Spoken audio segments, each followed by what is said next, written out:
welcome to ETTO's Catch-Up number 59. It's not the sexy one, but it's pretty close. Just the same, it's us, it's me, Will. It's me, Josh. And today on the show, I've got an image for you. Oh, and what do Star Wars and Assassin's Creed have in common? Oh, interesting. Probably vaguely racially inaccurate and not okay stereotypes. I love it. That could be it. That's my news. Yeah. You nailed it. George Lucas is a racist. We've known for years. He's not. He's just a weird little nerd boy. Welcome to the catch-up. We've had a week off. Has anything happened in that week, Josh? Not a whole lot. All right. Not a whole lot. I went to a wedding last weekend, which was very nice. But, that's right, yeah, but Maxine and I found ourselves just taking notes, really, about things. Yep. Things we liked, things maybe we didn't so much like, wow. or at least not things that we didn't like, but things that were like, we could do that better. Yeah, I like that. It went from, oh, wow, Josh is being scathing towards to, oh, it's not that I didn't like it. I like everything. It's true. Like, yeah, there was nothing that we were like, oh, no, absolutely not. Good. But yeah, there was a few funny things that we were like, like, you know, the reception was at a bar at like a nice venue in a pub that is used and designed to be used for weddings. Yep. But there was basically no tables. Definitely not enough chairs for everybody to sit down at. It was more of like a mingle sort of situation, despite them bringing around like, proper plates and then serving a whole bunch of food. Yeah. With not enough seats or tables for people to eat. Just fucking yeah. Pretty much. But it's not like your finger food style. It's like it's a meal. Like steaks and like like weird. Yeah. So it was a weird one. It was a bit tough. Also, basically no dance floor. There was some people dancing at one stage. There wasn't a first dance. Yeah. But there wasn't really like a place for people to dance. There was an open area, but that was right near the bar and kitchen where people were walking in and out with food and drinks. Yeah. Yeah, you don't want to not a good place. I mean, there were still people kind of dancing, but it was not a great choice. It'd be wild if they had a dance floor over tables. So, I guess they had to... They were like, well, if we don't have tables, we shouldn't have a dance floor. Otherwise, people really question what's going on. This is true. This is very true. Yeah.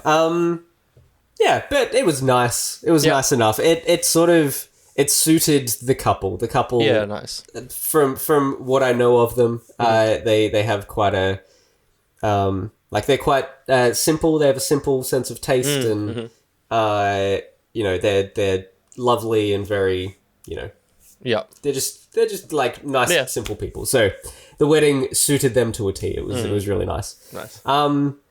Yeah, that's pretty much it. Other than, I guess, at the time of not at the time of recording, at the time of this being released. Yeah. I assume, if this goes out on time. Yeah.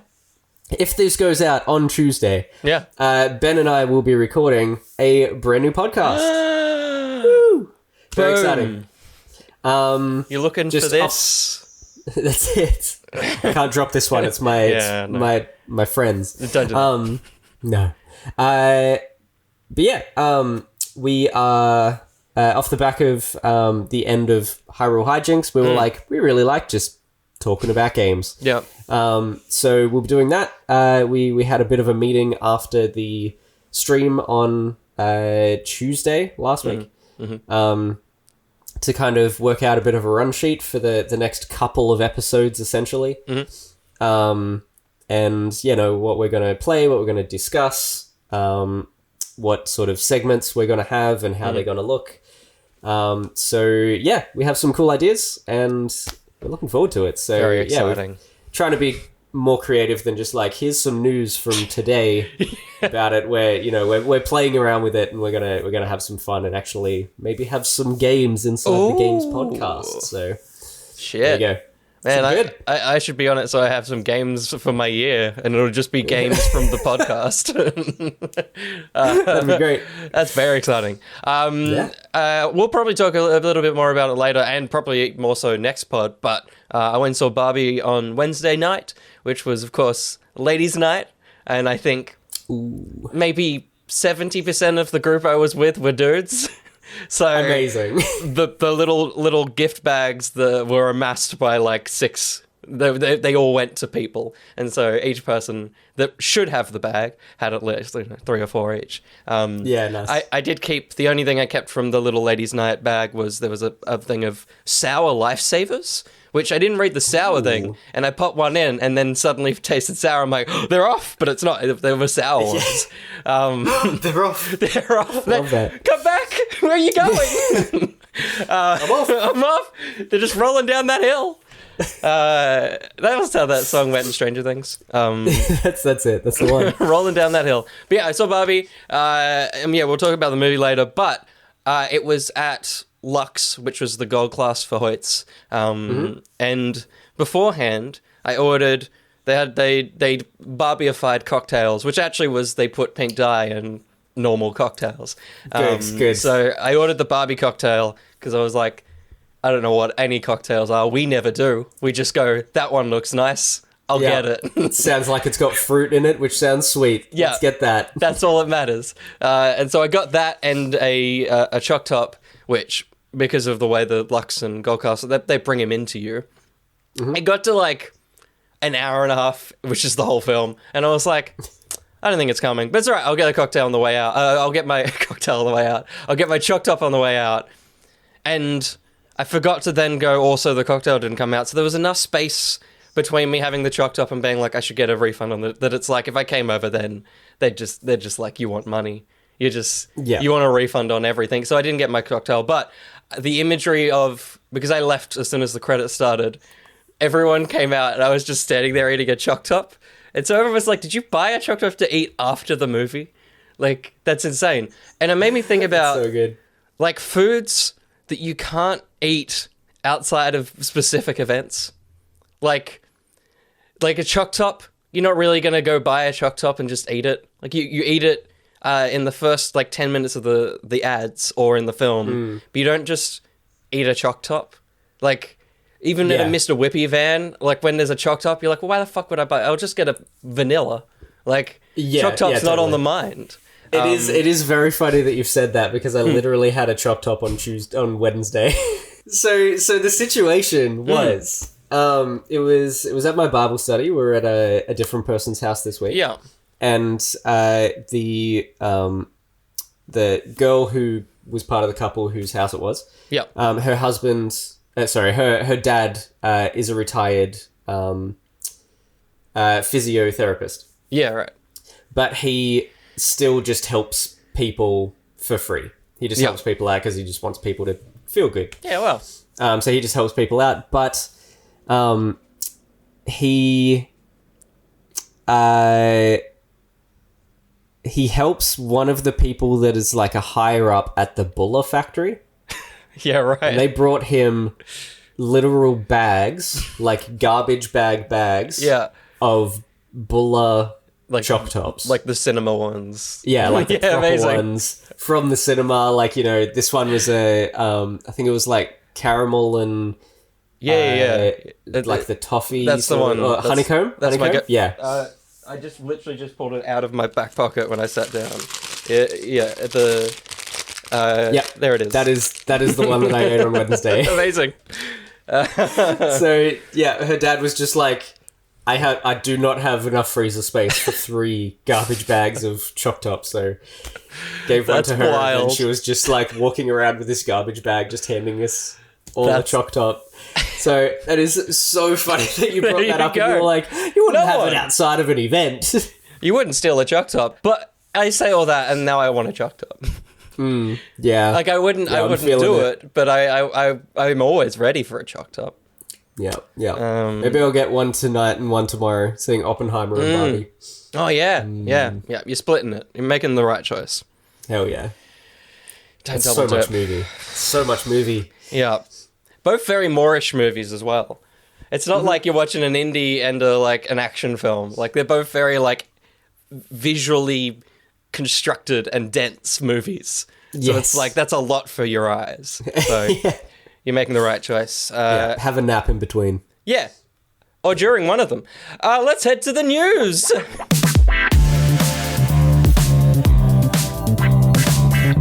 Welcome to the news. I'm going to tell you about the image I brought, which, ironically, I haven't got the image to show about the thing that I'm talking about, but it's about Image, the comics. Oh. You see? That was why it was a funny line. Very I've got good. an image to show, but I also probably should have shown the image that this is about, because it would help. But I'm not going to. It's an audio-based podcast, really. This is a brand new comic from Image. Once again, I feel like Image is the one that always pulls upon weird celebrities to write stuff. This is from Andy Samberg. And Fallout Boy's Joe Troman? Is that a person? Lead guitarist and backing vocalist of Fallout Boy. There you go. So not important. As well as Rick Remender, who wrote Uncanny X-Force, and an artist, Roland Boshi, who did some art on Wolverine, to create a new comic book series. I remember him. Yeah, that's nice. Called The Holy Roller. It's about Levi Cohen, who is a former pro bowler who has to take care of his father. He's forced to quit his dream job and return to his hometown, which he soon discovers has been overrun by neo-Nazis. With only his bowling ball collection to defend himself, there he is. Holy Roller. It's it's Deadpool with a ball. That is very good. There you go. My favorite part is there's a quote from Andy Samberg, and it reads exactly how he speaks, which is always very funny with celebrities, because sometimes you read a quote and it's kind of vanilla. And I'm not going to try and do his voice, but you can hear it. He says, "If you ever found yourself wondering, why is there no comic book about a vigilante who smashes people's faces in with a bowling ball? You're in luck." It's like... I have. Yeah. Thanks, I have, buddy. Andy. You solved my problems. The world issues are over. So this is a brand new comic. The first issue is 42 pages long. It's one of those chunky boys to kick it off. And it drops November 22nd this year. It just seems very fun, and like in a world where Marvel comics are kind of falling apart because they're shit, and I just haven't heard much about DC in a while in terms of comics, I just think it's time for these indie, I mean, I know Image is fairly big, but kind of offshoot comics. It's time for them to rise up and do some weird shit. Yeah. So, I'm keen. That sounds cool. Yeah. That's cool. It's also just wild that, I mean, the weirdest thing about it is that it's like Andy Samberg and Fallout Boy, but then it's also like with Rick Remender, who writes comics. So it's like, how much did they do? Did they just come up with an idea of a guy that throws bowling balls and then a guy wrote the comic? Like, what? How involved are these two if you enlisted a prestigious writer anyway? Yeah. It's probably like that makes, like, having him on board makes me a little more excited about it, just purely it'll work. He'll like any ideas they have, he'll like clean it up. It's like when J.J. Abrams' kid wrote a Spider-Man comic and it sucked because it was a dumb kid writing a Spider-Man comic. So yeah, totally. This will hopefully be a bit better. Yeah. It's like when I, like, in the past I've, told people, oh, I'm a game designer. They're like, oh, I've had an idea for a game. You should make this. No. It's like, nah. Very fun. Very strange. Comics. Speaking of game designers, you may or may not have known, Will, that in June, Ubisoft, after many rumors and teasers, announced and revealed Star Wars Outlaws. Oh, you probably had vaguely. no idea. Is that the one on the Switch that's Star Wars Hunters? Oh, it's a different game. Never mind. I didn't think of it. No. I've never heard of it. Yeah, never heard of it. Nah, definitely not interested at all. No. So it is a open world game. Yeah. Will's favorite. Yeah, probably actually not interested. Maybe no, not particularly. Yeah. Set in the Star Wars universe. People are assuming that there would be, a whole bunch of planets procedurally generated. It was going to be like the Star Wars of Starfield or No Man's Sky, or No Man's Sky or something like that. But they have come out and said that it's not procedurally generated. Okay. All of the planets are handcrafted, and that the size of them, each planet will be the size of multiple regions of a game like Assassin's Creed Odyssey. Not multiple Assassin's Creed Odysseys, but multiple of that. So it's like, they're not going... basically, they've come out and they've said, creative director Julian Garrity basically said it could be like 2 to 3 zones of an Assassin's Creed game, but it's not this sort of like whole of England or entire planet concept. You go to a planet and you land in a handcrafted region of the planet, a little that's bit where you are. Fallen Order-y, where it's like, you have this much of a planet. Probably something like that, but probably much more open and larger, much larger scale, like Ubisoft tend to do, and do quite well as well. Like they know how to handcraft a whole huge regions. The worst thing about Ubisoft is how dense their games are. It's terrible how big and involved the games are. Yeah, totally. In a good way for people that want it. Yeah, they do it well. Yeah. It's not like they skimp out on all this space or whatever and have random crap that doesn't make sense. Because they've left it up to a computer. It's like designed that way.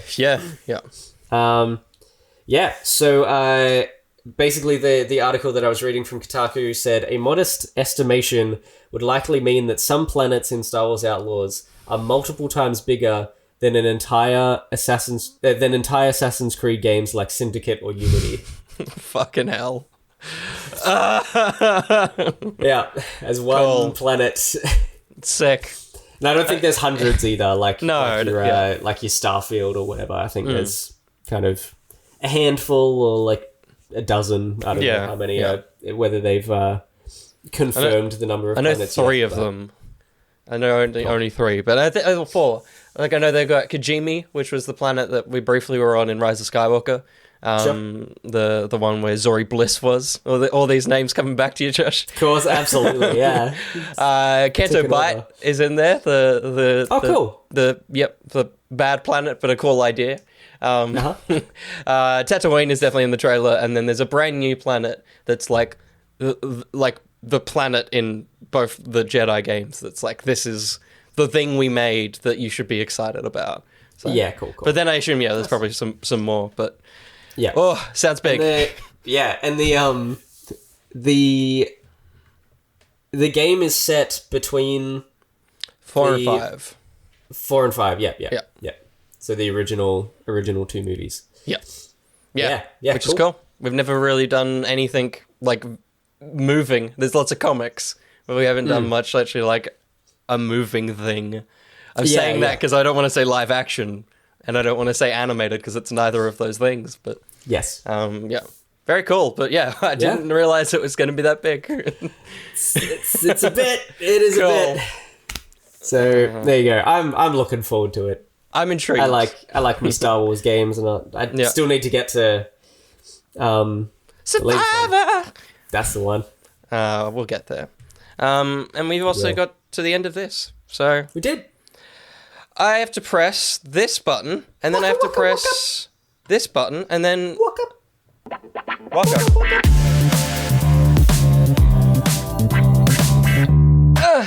I'm just a little rusty, you know?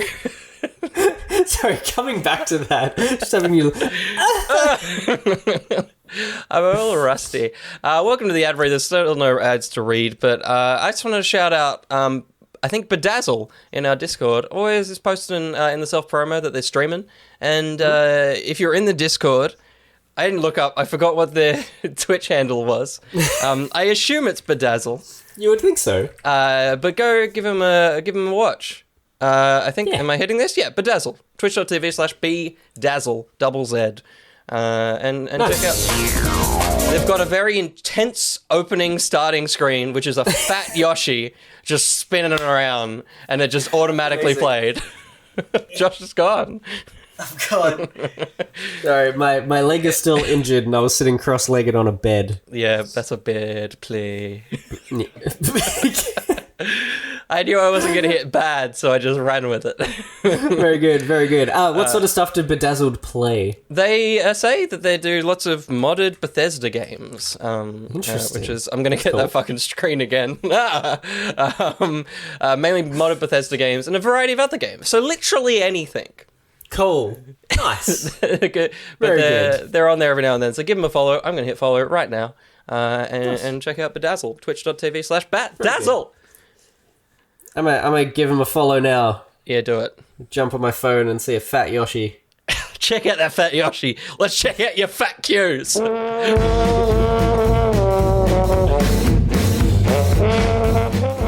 Welcome to Cues from Youse. This is where we take cues from yous. If you want to submit those cues, no. You want to submit those cues. That's the thing. Music is still so loud.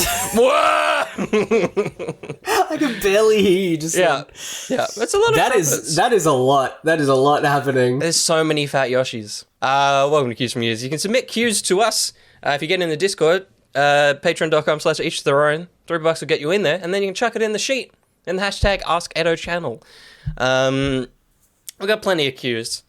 The first one I was going to look at, because it's topical, is Dion says, I'm sick of reading the word Barbenheimer. What other weird double act should exist? So what other two films should come together in a new word? There was I've seen a lot of comparisons from Barbie and Oppenheimer to Doom and Animal Crossing, and people called it Doom Crossing. Doom Crossing is good. At the time, so yeah, there's a lot of comparisons about Adamum. Yeah, a lot of comparisons about two very differing styles of thing coming out at the same time. Yeah, well, that same style. You got Horizon Zero Breath. What about what have we got? Star Creed. Oh yeah, Assassin's Wars. That sounds cooler. That's pretty cool. I mean, I think for a while there, that's what I assumed the Assassin's Creed series was leading to, was like a weird Assassins versus Templars thing, and then it just kind of killed Desmond and moved the fuck on. Yeah, it never does. Never does. But he was at the end of the last one. That's true. Spoilers. Kind of. No, it wasn't him. It wasn't quite him. But it was Nolan North. Definitely Nolan North's voice in A Big Light Man. Big Light Man. Big Light Man. Just general weird double acts, though. Like similar things. Taken from the same cloth as Barbie. It could be The Nice Runner 2049. If you want to watch The Nice Guys and Blade Runner, Nice Runner. Nice. Blade Land. Oh, yeah? Blade Runner and La La Land. Like your crossover trailer that went viral and ended up on French sites. Articles online. Yeah. Websites I couldn't understand. I guess we're not doing the weird thing though, which is Barbenheimer, where we're blending a word, a single word. Which there's a lot of things that are like a single word. Yeah, I was like, what's some projects with single words? The greatest Logan, and it's The Greatest Showman and Logan. Oh, right, I get it. I was just thinking about the two games that I've been playing at the moment, and I am going with View Fablo. Amazing. I like that. I like View Fablo. I think that's View the winner. Fablo. Yeah. Yeah. Good. The greatest two games of July. July. Any July ever. Yeah, just any of them. Nothing's ever gotten better than this. That's enough. Pretty good. It's pretty good. Enough. I think we covered that. I hope Dion, I think if you can grab one of those words to eliminate Barbenheimer from your mind. That's right. View Fablo's the one. View Fablo. So dumb. Go on from Dolphin Pants. He asks, what keeps you motivated? Just in general, it's very interesting. I can see a dark humor. Not much. From you. Good bag of Tostitos. Thing of sour cream. That's about it. Yeah, nice. Yeah, cool. I think it's probably very vain, but the idea of being able to show someone something and them be like, "That's cool," and me be like, "Yeah." That's good. That's the least. That's the least vain version of that. Because they're just like, that thing's cool. If they said you're great, then it's vain. But it's like, I guess they're like, I guess so. Wow, like you created a cool thing. But it's like, yeah. You're not the centerpiece. You want your thing to be seen. Yeah, I guess so. But yeah, for the most part, it's kind of like, I'm making it. I think I probably stay motivated because I'm making something for approval. Mm-hmm. Yep. Yeah. To be able to show people stuff and then be like, you did a good job. That's cool. That's well an interesting thing that you've done. Yeah. I'm like, yeah, I'm going to go do something else. I'm gonna very quickly move on. That's it. Yeah, I feel like there's that. Deadlines keep me motivated, especially if they're very soon. Which they usually are. Yes. They will definitely get me moving. Yeah, getting finishing assignments and stuff. Yep. Or some sort of reward or break. If I literally say when I finish this, I can go do this thing. Yep. Because I've set myself that boundary of you can't sit down and play games until you clean the apartment or do the things that you need to do. That definitely motivates me because I just want to chill out and have fun.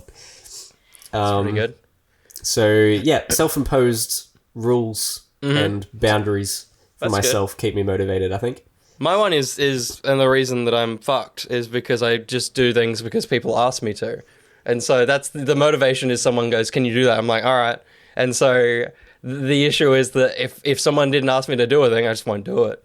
I don't want to do anything. And everything that I do, I don't actually want to do. It's just because someone has asked me to do it. So my motivation is people requesting things because I'll always do it because I'm an idiot. So that's my one. So don't be like me. Yeah, and a lot of my my motivation of I need to clean is usually also because someone's coming over. Yeah. It's probably Maxine. Yeah. She comes over. I'm like, I kind of want this place to look decent. I did destroy the toilet bowl last night. I should probably fix it. Can't say that hasn't come up before. Yeah. Yes. So yeah, having someone else to do stuff for. Yeah. I know. I talk about having to record a podcast and stuff, and Max is like, oh yeah, you have to, hey, you have to, and I'm like, well, kind of. There's some obligation because people donate money to us. Yeah. If we just don't do things. You're wasting your money. I feel awful. Yeah. I feel terrible not actually doing stuff. For ETTO. To the point you're making a new podcast. Yeah. That's it. Just keep pumping it out. Get married in a month and a half, but then you can start pumping it out. Why not? Gotta say, why not just add more to the schedule and record more podcasts? Yeah, make more content. Absolutely. Because that's what we do here. And the only way to continue making content is if we get out of this segment. So that's right. This button goes like this. Oh, no, this is this segment. Rec. Even I was expecting a transition that time. Yeah. I was saying goodbye. I waved and everything and... Nope. No, it's still here. Nothing changed. Nothing changes. No. Just the background a little bit. Yeah. It's great. Welcome to the Rec Sec. This is where we wreck things. And I'll only wreck one thing. I mean, there's other things to recommend, but there's something that I'll say I don't like, which is the actual version of Wreck. Nice. I just did not like Barbie. I wish I did. I was excited for it. I think that the promo was better than the film. And that's because the promo was pretty fucking good. Everything was very funny. Their marketing was great. Yeah. Just everywhere. Totally. I mean, it was everywhere. You couldn't turn anywhere without something being pink. The grilled burger is pretty good. It's pretty good. It's not a bad taste. Yeah. And what was it? The main bubble tea place has Barbie bubble tea as well. Yeah, okay. Gongcha? Gongcha has Gongcha. Yeah, okay. I think it might have been Gongcha. Yeah. Yeah, cool. Yeah, Gongcha had pretty sure it was them. They had a Barbie themed Barbie bubble tea. Bunch of drinks. Yeah, cool. Ridiculous. It's very good marketing, and they did their job. But for me, the film feels like a 90-minute SNL sketch that, like, just... There's very good moments, and they're, like, very self-contained, very good gags, but there is not a film there. Like, it is narratively not a movie. It just... Things happen, and there is genuinely no emotional thread to be found in anything. It's just...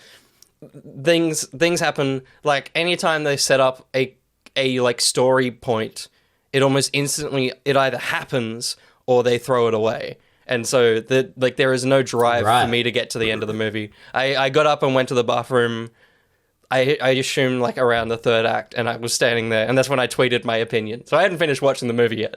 And I was like, could go, but there's just a lot of people there. Like, I was ready to leave the movie, because I was just like, this is just an exhausting experience. It's just not good. And I wish it was better. The acting is amazing. It's great. It's genuinely, the script is horrendous and just isn't well written as a film. And so that was just a massive disappointment. I think it's great, the messages that it wants to say. It says maybe 20 different messages, and that also is a problem, because it's like, you've got to pick what you want to tell me, because you're getting confused of what the message of this movie is, because you're doing too much. And it's the way I feel. This movie is at the bottom of my list of the movies this year, and it's annoying because the things it wants to do, I'm very happy that movies are trying to do it. I want these messages to exist in good movies. I don't want movies to be considered good because they have the messages in them.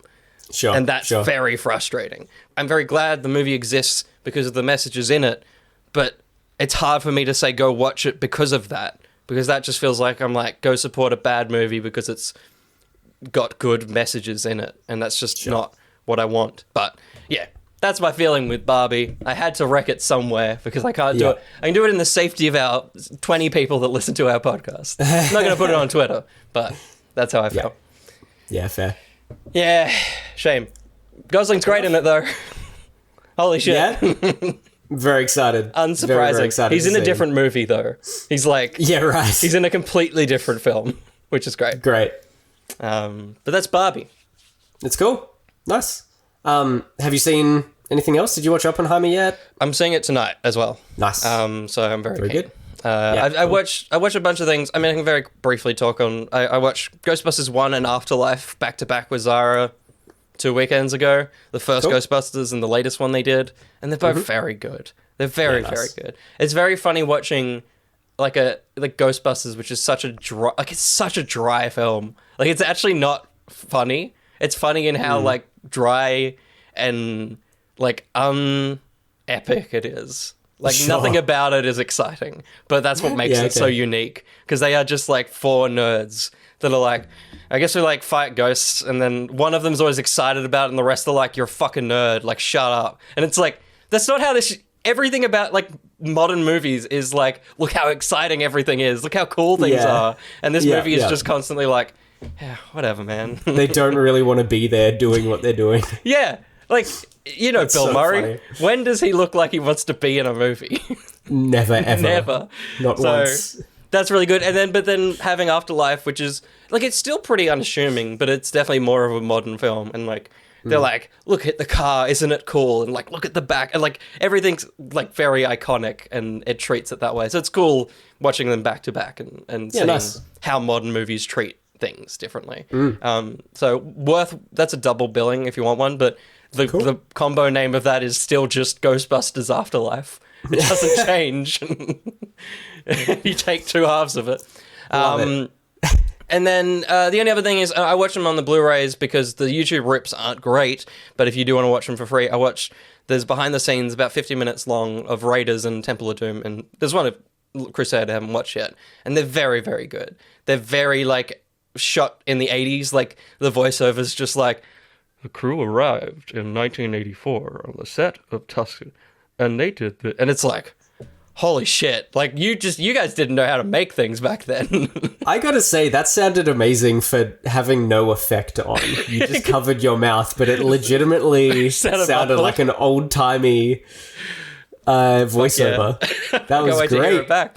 Yeah, that was awesome. But they're very good. The best thing about it is seeing, like, Harrison Ford's barely in them, and whenever he's in them, it's always a shot of, like, Steven Spielberg being like, so we're gonna do this, and then we're gonna do this, and Harrison Ford's like walking behind him, not listening, and then it's like, sweet, we're good to go, and he's always just like, okay.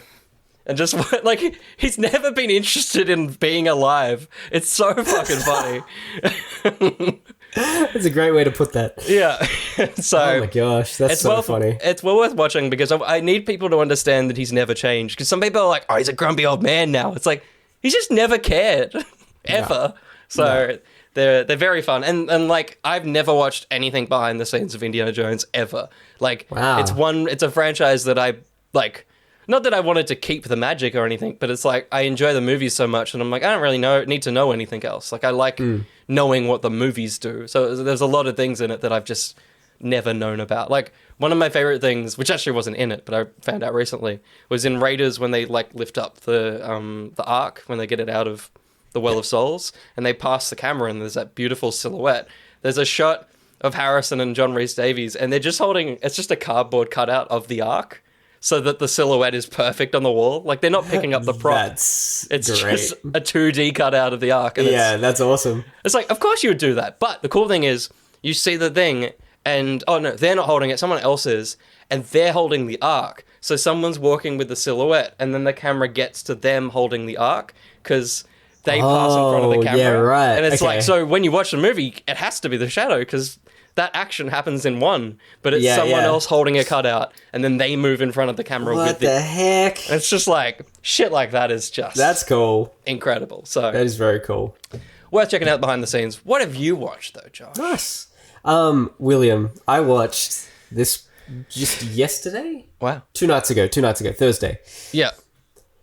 The Unbearable Weight of Massive Talent. Ah, finally. It was so good. It's finally on Netflix. I think it came out on Netflix this week. So to watch it, though, because I'd been kicked off my parents' Netflix account because we have different IPs. Yeah. So to watch it, I have gotten onto their Netflix account as, like, the additional thing. Yeah, okay. So I've sent them, like, $100. I think it's all up, like, $96 a year. Yeah, right. So you've paid as for an Netflix. additional, as an additional person. Yeah. So it's like, less. It's like $8 or something. $8 a month, $7 a month or something to Fine. to have Netflix and not have to pay the full price for it. I guess. Which is great. So my parents were fine with that. So it was purely to watch this movie. Yep, cool. Because I'm like, I've been kicked off for a while, and I'm like, I'll just go to, I'll just watch Disney Plus for a bit and whatever. Yep. And then, it came up, and I was like, all right, fine, I'll do it. Yeah. So worked it out. But it's so good. It's so much fun. It's so ridiculous, but so fun. Future Will here. If you've not seen The Unbearable Weight of Massive Talent, there's a little bit of a spoiler moment, so just skip to around 39:25 just to avoid some spoilers. Please see the movie. If you've not seen the movie, watch the movie. As soon as they had the moment where Nicolas Cage was trying to get into the room, like around the middle of the movie, as soon as that happened, before they even went in the room, I was like, Pedro's no bad guy. There's no way. Yeah. But he didn't even go in the room. He's going to go in the room. It's going to be dedicated to Nick Cage. It's like, that's it. This is who Pedro Pascal's character is. He's not anything extra. The crazy thing is they still, like, they keep playing it in a way that you're like, maybe? Like, maybe he's still got another layer? But they keep doing it, but man, it's so fun. Yeah, that's so freaking good. It was great. Nicolas Cage was amazing. Yeah, I love the references to his old movies and stuff. Yeah, and far out the young version of him. It's so good. They do it so well. He looks his facial structure is different, and he looks gross. Yeah, he looks like gross young Nick Cage. Yeah, like he always has. Oh my gosh. It's one of the best DH things fucking ever. It's it's so yeah, good. It's phenomenal. Like it's like better than Marvel. Yeah. Almost to a point. The only combative one is young Nick Fury, because that's like they made a whole film with that guy and you were like, that's fine. Like that's young Sam Jackson. It's obviously him. Yes. But like it's so good. I'm glad. Yeah. Are you gonna watch Paddington 2 now? That was, as soon as we heard that, we're like, we should put that on our list. Yeah. But yeah, that's, oh man, so funny. What a great reference. So good. It's so ridiculous, but so fun. The best thing about that reference is that sometimes either I'll tell people that is one of my favorite movies of all time, or I'll tell them about that scene and that's the bit. And either way, people are like, the same reaction to Nick Cage. They're like, how is that your favorite movie? It's like, you don't get it, man. It's like, it's such the way that scene goes, it's so real, it's so true to life of anyone that likes Paddington 2. It is someone going, that's stupid. And then you're like, you just gotta watch it. Yeah. It is like pretty much on our list now as well. Yeah, good. Which is great. I feel like this hasn't been in the last 2 weeks, but I remembered we watched it and I don't think we discussed it. I watched Fantastic Mr. Fox. Oh, nice. Also a freaking great movie. Very sweet. Just delightful. Yeah. So fun. Like, just, I don't know, so clever, so well shot. Yeah. Great sort of perspective things as well. Like cutouts of the, like, because they shoot it flat and stuff.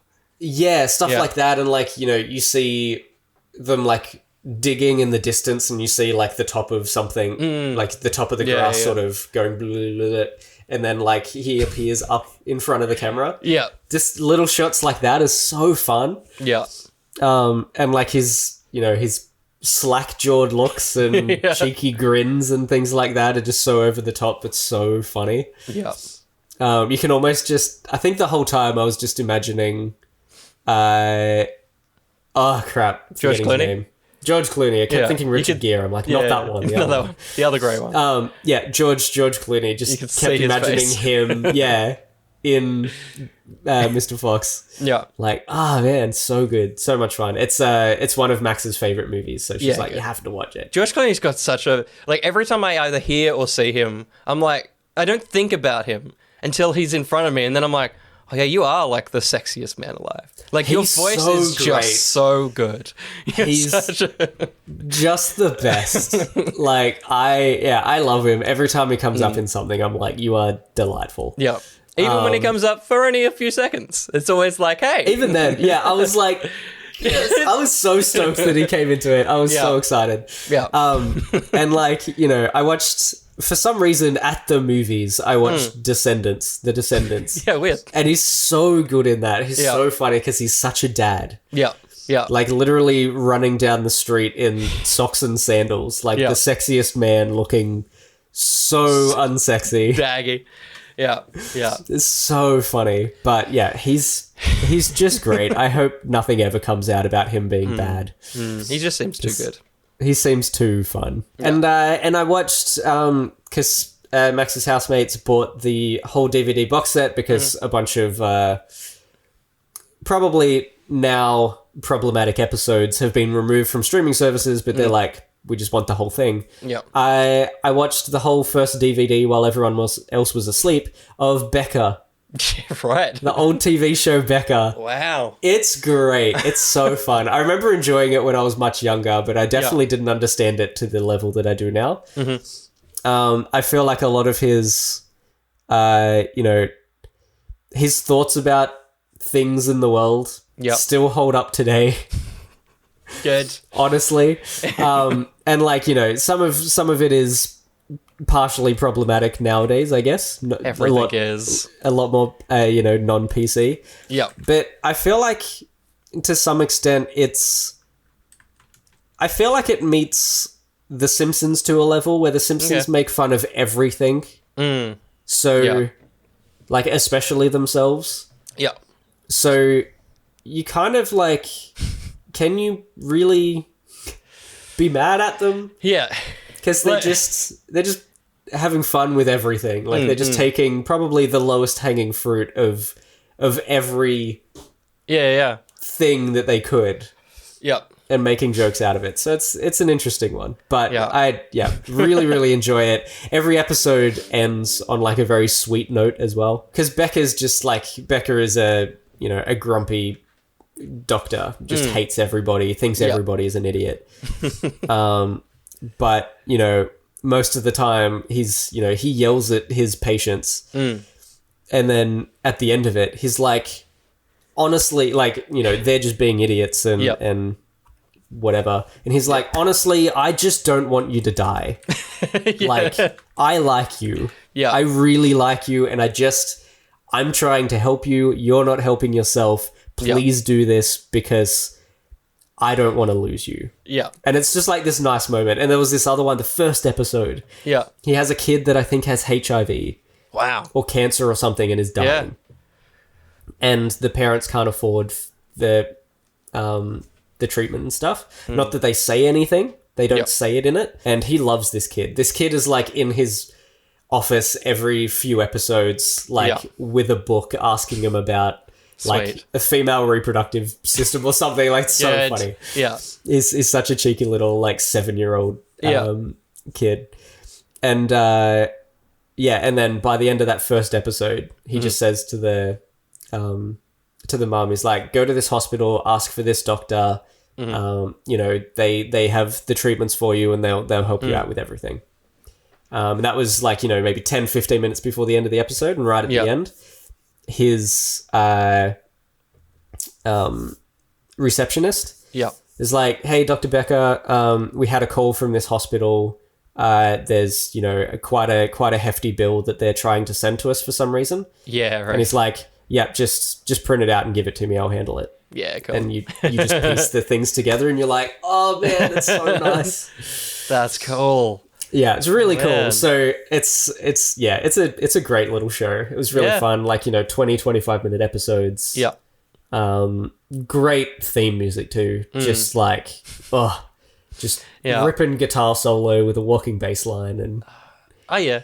I was like, has Ted Danson ever been in a show with a bad theme? And I was trying to remember Good Place, and Good Place was good. It was like the da da da da da, and it was like Little Sweet. I'm like, he's never missed. Yep, that and Cheers and Becca. Yep, never missed.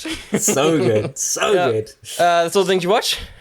That's all the things I watched. Because I was going to ask if you were watching Fantastic Mr. Fox because you're going to watch Asteroid City, or had watched, but I wasn't. I was like, is he getting there? And he didn't get there. I haven't gotten there either. Yeah. Unfortunately not, no. I do want to, but I unfortunately have not heard good things. Yeah, no, it's horrible. Yeah. Apparently it's real bad. Yeah. But just watch the French Dispatch instead. Just watch that. Yes. Yeah. Well, yeah, it's Max's favorite director. Loves all the... I don't think she's seen everything he's done, but loves pretty much everything that he's done. So... they will definitely come up over time. I think we're probably going to slowly work our way through all of his movies. Yeah, one of the new to my apartment coffee table books under my coffee table is one of just his movies. Yeah, sick. Behind the scenes and shots and probably sketches and designs and things like that, which is very cool because sick. What's his name? Wes Anderson, thank you. He just has such an interesting style, so I'm sure that the book just has fascinating things to look at. Yeah. Those fucking dogs in Isle of Dogs, so creepy. Hate them. They're so disgusting. Yeah. What a cool thing that he has his own animation, like stop motion art style. Like, because they're very similar to Fantastic Mr. Fox. Like, even those creatures are very, like, very weird to look at. So a little bit. Totally. Yeah. Have fun. Nice. Games. I remembered a game I've been playing. I forgot about this game, but I do want to keep playing it. I have played, like, I can probably look at Steam, maybe 6 hours of Cyberpunk.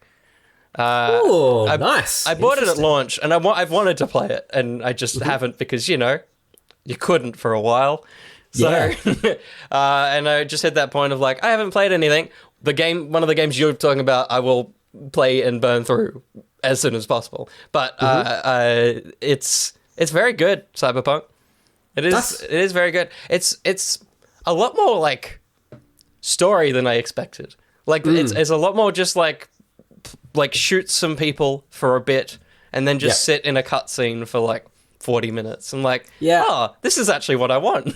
Yeah. I heard for the most part it is just a linear game. Yeah, it's great. Which is not what I feel anyone was expecting. But no, not at all. Yeah. I have from all accounts that I've heard, like it is quite a good game. Yeah. Especially since they fixed everything and there's the DLC coming up. Yes. Yeah. As well, which is cool. So yeah, it is something that I've been wanting to get back to or get into at all. Yep. But I need a real downtime because there's a lot of things that I'm currently missing from the year that I still need to get to. So yeah. But nice. There was no games that I wanted to play, and I was like, I have that one. I can play that one, and I am, and it's very fun. It's very fun. Nice. So that's that one. I'll hopefully finish it. I feel like it's less big than you would expect as well, like in terms of the main campaign. I'm going to find out, but talk to me about, let me find out. 24 and a half. That's about what I was expecting. Yeah. Like I would prefer 12, but double that makes sense for this video game. It feels about that long. Nice. So I'll play that. Cool.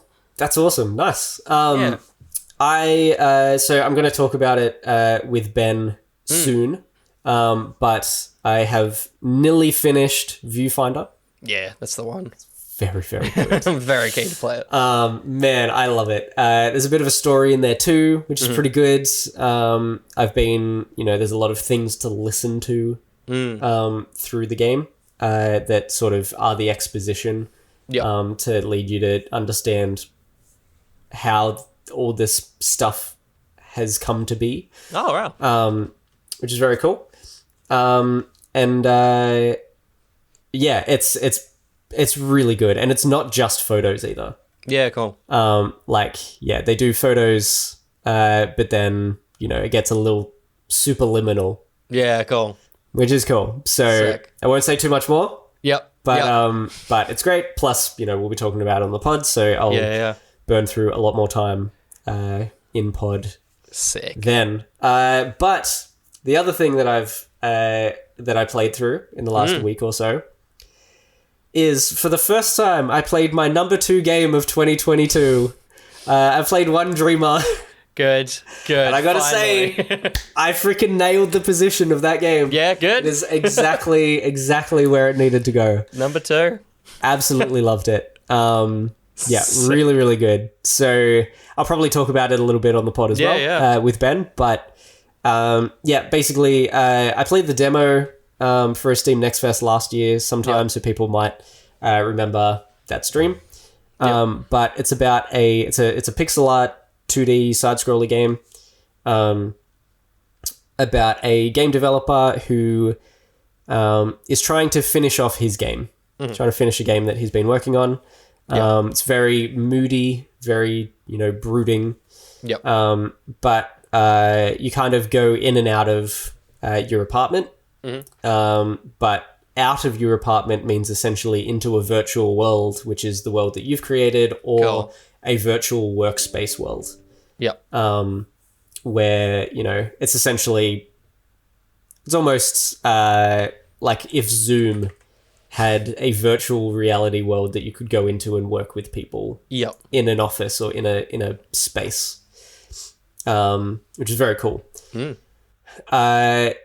And when you interact within your own world, when you go up to like a door or, a video game cabinet or a character or something like that, you get the option to edit the code of that thing. And that's how you edit stuff, and you fix bugs by editing the code. It's very clever. It's very you. 100%. I would finish work and then sit down and fix bugs in someone else's game. Amazing. It's essentially all I'm doing now. It's great. It's really, really good. There's a really cool story to it. It's essentially, years ago you started working on this game with someone that you met in a different video game. And you were working on them virtually, and then I think there's kind of a romantic aspect to it, but they don't harp on it too much. Yeah, go. But she ends up like moving in with you, and you work on this game together. And something goes wrong when you send it to a streamer who is playing a bunch of virtual reality indie games. Yep. I have not picked up on what that issue was. Okay. I don't know what it was. Right. But it was to a point where the internet absolutely destroys you.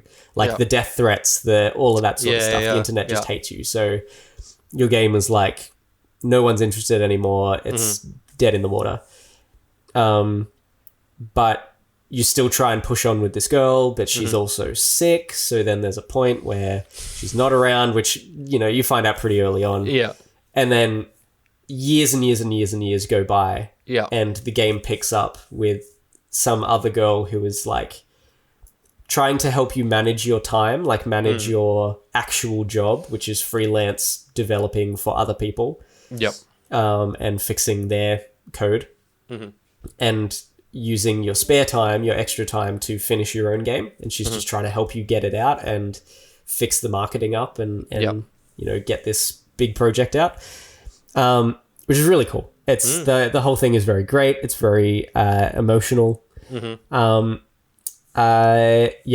it. There was a point in it as well. There's a YouTube developer which I have discussed with you, and I thought that you knew who he was, but you didn't. No. Yeah. Guy called Randy. Yeah. It's very Australian, very, very funny and weird.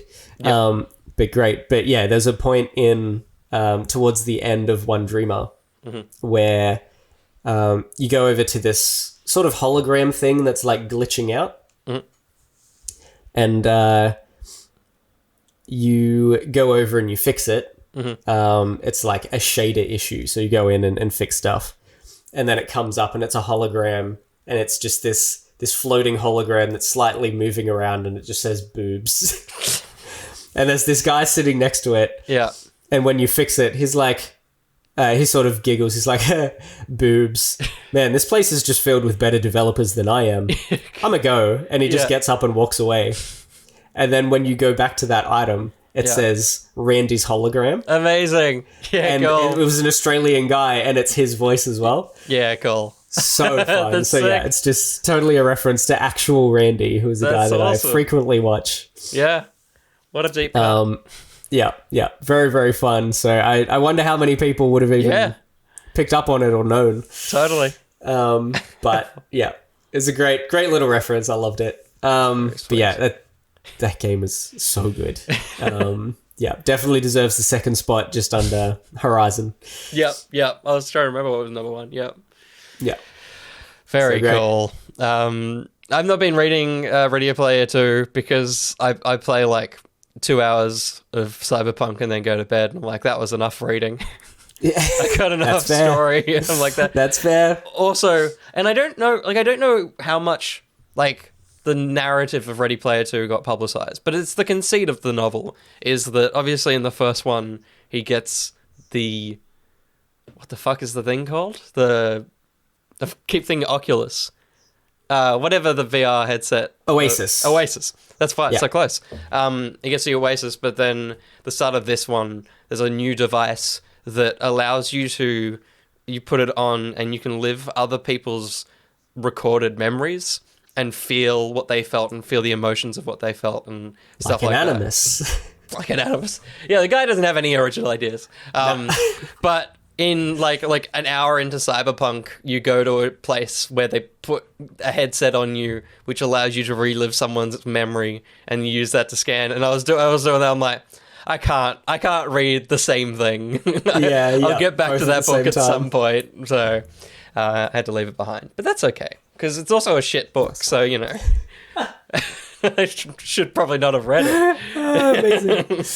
But have you been reading anything? No. That's all right. No. We don't read it. My limited time is playing Diablo or some other indie game. Yep. Yeah. Diablo's still great. Still love it. Yeah, good. I'm just doing pretty much only side missions because we're playing through the main story on stream. So I'm like, 10 levels ahead of the other two. Yeah. Whoops. That's fine. You can be the superior one.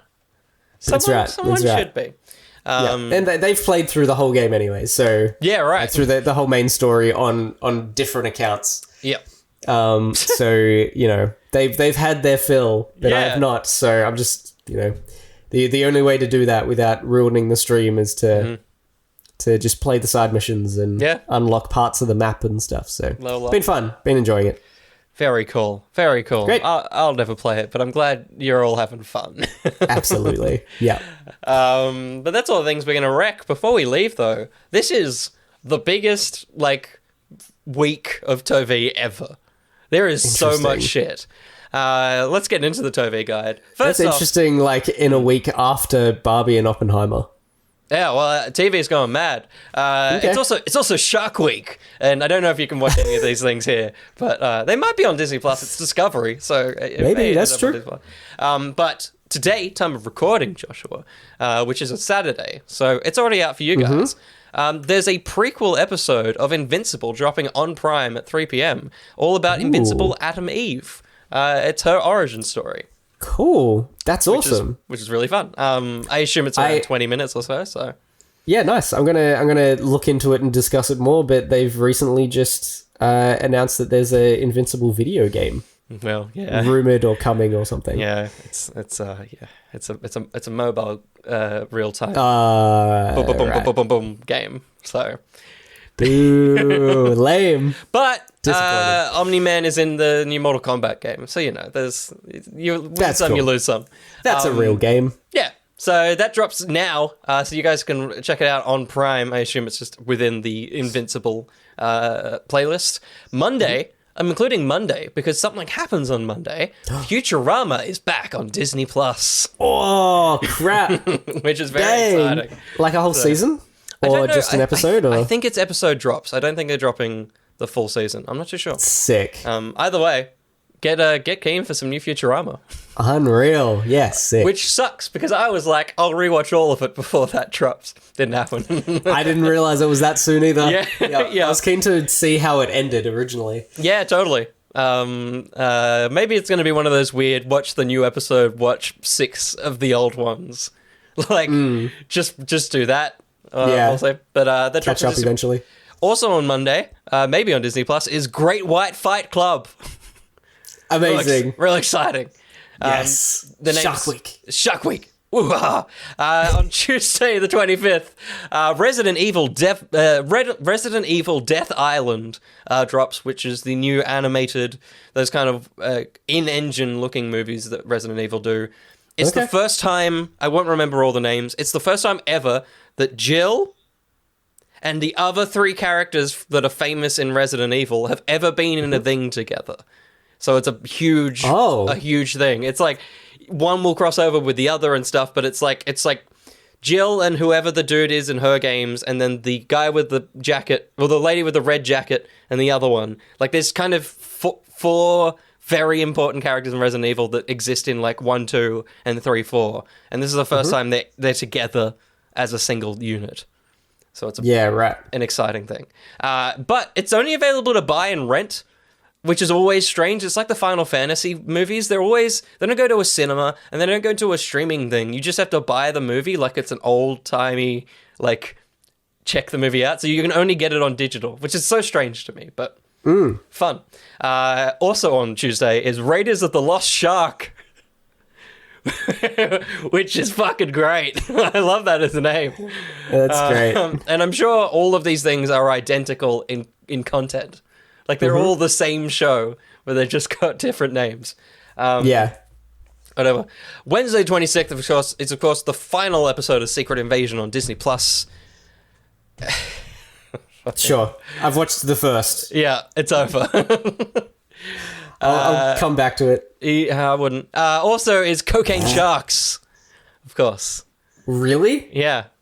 Which I think is a thing. I'm pretty sure a similar thing happened where people dumped cocaine in a getaway in the ocean, and so sharks got cocaine. But it'll be a documentary. It won't be a fun movie with old Nine-Rack. On Thursday the 27th, I'm very keen for this. A movie called Talk to Me hit cinemas, and it's an Aussie horror film. Do you remember there were YouTubers called Rucka Rucka that used to kind of throw themselves around a house and just break walls, and one of them would be dressed up as Ronald McDonald, and like just maybe. madness. But I have seen the trailer for this, and it looks good. So, it legitimately so looks good. good for an Australian movie. It looks, it's not until someone's like, oh my God, I was like, oh shit, it's an Aussie movie. Wow. Yeah. So I'm very keen for that. And yeah, it's two YouTubers that have made their first film. Cool. Very keen. Hit cinemas. This is the day that is a huge day. Thursday the 27th. Harley Quinn Season 4 drops. Twisted Metal drops on Stan. And The Witcher drops its back half on Netflix. All Dang. on Thursday. So... huge day. Wow, that's a lot. I only really want Harley Quinn out of those three, but it's big for people that are excited. Yeah. Twisted Metal might be good. Maybe. Could be. That one Maybe. clip looks kind of fun. Yeah. The thumbnail of that clip is so funny, though, because it's the clown just pressing Anthony Mackie's head against the thing, and it does look like he's having some fun. It's very funny. And then, that's great. And then on Friday the 28th, we have Good Omens Season 2. The show finally returns. The David Tennant, Michael Sheen show. Season 2. Hasn't been so long. Yeah. I think it was like 2019, 2018. Jeez. It's finally back. And all the people on Tumblr are so excited for it. And also, on a Friday, The Beanie Bubble, which is, of course, a show about the burst of the Beanie Bubble, the Beanie Bear Bubble, when those things disappeared but also got expensive, dropping on Apple TV. So a big week of content, which is very exciting. It's a lot. And I'll probably watch The Invincible Adam Eve, the 20-minute prequel episode that drops now. Out of all of that. Or Harley. Or Harley. I Or. hope it's a good season. Season 3 was a bit weird, but I hope it returns to form. I don't think I ever finished it. I don't think you did either. But it's all on binge, so you can check it all out. Nice. And that's all the things. This is dropping on Tuesday, so have you already streamed? Yes. That's not exciting for anyone. On Monday. Yep. And on Wednesday, we're back with that figures. We're doing double billing Monday last week, Wednesday this week, because Comic-Con happened and a lot of fucking stuff got shown off, so no choice. There's a 1/6 scale Chris Pine No choice. from Dungeons and Dragons. I saw you post about it. Come on. Looks pretty sick. Come on. But yeah, Wednesday that figures. And that's probably all, apart from maybe at some point during the week or maybe the following week, there might be more Ben and Josh in your ears and in your face. Could be. Don't know when we're planning. I think the initial kind of plan was to try and drop one on the off weeks of that figures. Yeah, nice. Yeah. But with you doubling up this week, I don't know what's happening. So we'll see what happens. That's fine. We can cross promo things. We don't need to. Yeah. People can get lots of content in their face. That's the phrase, content in their face. That gets away with the thing. I don't have to say it the way I usually say it. Content in your face. So get keen for all of that. I like it. But we're going to leave now. Yeah. So until the next time. I'm going to go finish Viewfinder. I'm so close. I'm pretty sure I'm at the last level, which is timed. Oh, no. And so you got to solve a bunch of puzzles, but then the time runs out and you get kicked back, so you know how to do most of the puzzles, but then when you do those ones, you then have a bunch of other puzzles to finish. Oh my gosh. It's stressful. I thought I was going to get it, but I didn't before this, so I'm going to go back and finish that off. I don't want to have stress in my game. I'll play it. We'll see. I'll talk about it next week. It's right. It's not too bad. It's so good. Until the next time, I've been Will. I've been Josh. And we've done this. We've done it. Bloody did it. See you next week. Number 60. Oh!